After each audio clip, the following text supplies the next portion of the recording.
पापा आप आ गए? हाँ मैं तो आ गया। अब पापा आप एक काम करो, इस पर्दे के पीछे छुप जाओ। पर्दे के पीछे छुप जाऊं? पर क्यों? अरे पापा आप छुप जाओ और बस कुछ बोलना मत। ठीक है।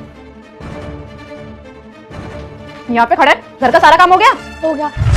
झाड़ू पोछा बर्तन सब कर दिया ना? अगर एक भी काम छूटा होगा ना तो मुझसे बुरा कोई नहीं होगा। आगे बात समझ में? ये देविका मेरे बच्चे पर कितना जुर्म कर रही है। कुछ पूछे ना तो कुछ भी बताने की जरूरत नहीं है। और तेरा बाप पूछेगा तो क्या कहेगा उससे? कहूँगा मुझे कुछ नहीं पता, मैंने कुछ नहीं देखा। Good boy. चले चलो। बेटा कब से चल रहा है तेरे साथ ये? पापा ये मेरे 6 महीने से चल रहा है और मैंने आपको ये दिखाने के लिए पर्दे के पीछे खड़ा किया था। और पापा मुझे मम्मी आपसे फ़ोन पे बात नहीं करने देती है। आप जब भी कभी कभी घर पे आते हो ना तो मैं सोचता हूँ कि आपको सब कुछ बता दूँ, पर वहाँ पर मम्मी आ जाती है और मैं कुछ बता नहीं पाता आपको। तेरी माँ ने ना बिल्कुल अच्छा नहीं किया। यार अब इस टाइम पे कौन है? कहीं तुम्हारा पति तो नहीं आ गया? अरे नहीं नहीं, मेरा पति नहीं होगा। तुम एक काम करो, यहीं रुको, ठीक है? हाँ तुम देख के आओ। यार अगर इसका पति हुआ तो आज तो लेने के देने पड़ जाएंगे।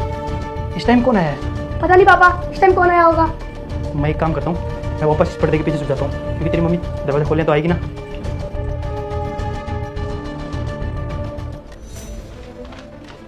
तू यहाँ क्या कर रहा है? घर का काम नहीं करना तुझे? चल जा, जाके काम कर। जी नमस्ते। नमस्ते। मैं ये पूछ रहा था, नैतिक 2-3 दिन से ट्यूशन नहीं आ रहा है, वो ठीक है? अगर वो 2-3 दिन से ट्यूशन नहीं आया तो इसका मतलब कि तुम घर पर आ जाओगे?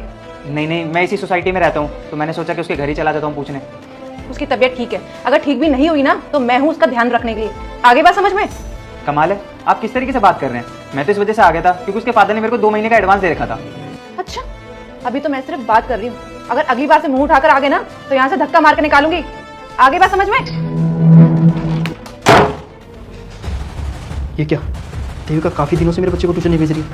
वो तो अच्छा हुआ जो मैंने इनकी बातें सुन ली, वरना तो मुझे सच पता ही नहीं चलता। आज मैं इसको बताता हूँ। क्या हुआ? कौन था? अरे नैतिक का ट्यूशन टीचर था, फालतू की बकवास कर रहा था, मैंने उसे भगा दिया। सही है, मुझे भी लगा पता नहीं किससे बहस करने लग गई तुम बात। वाह, बड़ा मजा आ रहा होगा ना मेरे घर में अपने बॉयफ्रेंड के साथ बैठने में, और मेरे ही बच्चे पे जुर्म कर रही है तू।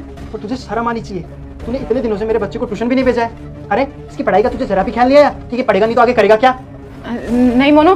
रुक जा बेटा, मुझे देखकर इग्नोर मत करना। इस बार जो भी इस वीडियो को लाइक और सब्सक्राइब करेगा उसके घर में पैसों का बारिश कर दूंगा। यकीन ना हो तो करके देख ले। और जाते जाते बेटा कमेंट में जय श्री राम जरूर। जैसा तुम समझ रहे हो ना, बिल्कुल गलत समझ रहे हो। ये मेरा दोस्त है और कुछ भी नहीं। तुम चाहे तो नैतिक से पूछ लो। नैतिक बेटा बता ना पापा को। अच्छा तो मैं नैतिक से पूछ लूँ? अरे नैतिक ने मुझे सब कुछ सच बता दिया है कि तुम दोनों का चक्कर चल रहा है। और जब तुम दोनों मेरे बच्चे को वहाँ पे धमका रहे थे ना तो मैंने पर्दे के पास खड़े होकर सब कुछ तुम्हारी बातें सुन ली थी। तो ज़्यादा झूठ बोलने की जरूरत नहीं है। अरे तुझे जरा भी शर्म नहीं आई? तू बच्चे की पढ़ाई छुड़वा के उसे घर का काम